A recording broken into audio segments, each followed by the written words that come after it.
In the coming weeks, his legacy reveals the areas where he failed to find success.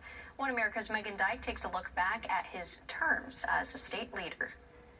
California Governor Jerry Brown's fiscal responsibility comes under scrutiny after years of failing to spend where and when it's needed. Some describe his legacy as successful, while others say the Democrats' conservative policies led to crumbling infrastructure and even deadlier wildfires. The 80-year-old served his first four-year term in the state's highest office in 1974 and followed with his re-election in 1978. He shrank the state's $27 billion deficit when he began his most recent two terms, left by former governor and actor Arnold Schwarzenegger.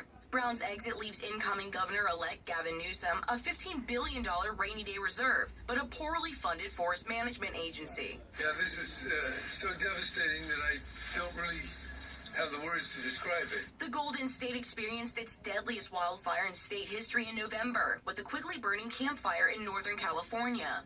Brown cracked down on potential land developers and imposed strict regulation, resulting in weakened fire prevention practices. Controlled burns became too risky for state Democrat leadership, even if removing debris from fire-prone areas means reducing the chance for wildfires to grow in size. Let's just try to take care of our land and to make sure that these communities don't get devastated, like Paradise.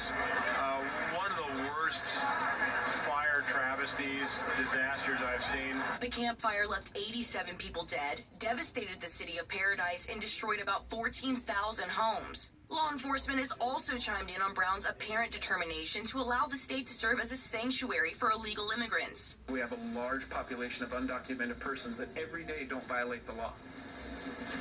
That's not my opposition. My opposition is that person who is a known criminal element that I no longer can reach out to our fellow law enforcement agencies, ICE specifically. Criminal activity aside, data from the Federation for American Immigration Reform claims California spends $23 billion on welfare benefits for undocumented residents yearly, the most among all 50 states. Meanwhile, the state only collects roughly $3.5 billion in taxes from the same group, just 15% of what it spends annually.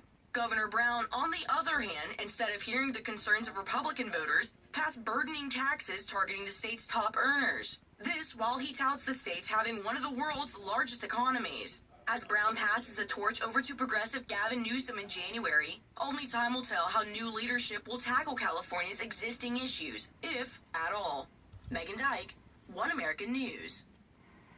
And the torch is passed from one bonehead to the other. Help us.